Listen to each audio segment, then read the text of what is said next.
Hi everyone, as you probably know, Salesforce.com Lightning is not supported by Internet Explorer. Some of you guys might still have Internet Explorer as your default browser, so when I send you links via email and things like that, when you click on the link, it doesn't seem to work. So this is a quick tutorial on how you can change your default browser so it is either Chrome, Edge, or Firefox, which does support Salesforce Lightning. What you're going to do first is make sure you open Edge, which I have open here, and in the top right corner you'll see a little ellipses. Click on that and find Settings, and then click on the button that says Change My Default.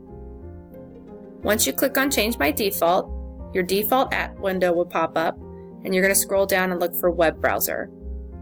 You can see here that my default web browser is Internet Explorer, and I'm just going to click. And these are all the browsers I have to choose from. I'm going to choose from Chrome because I like the way that Salesforce works the best in that browser.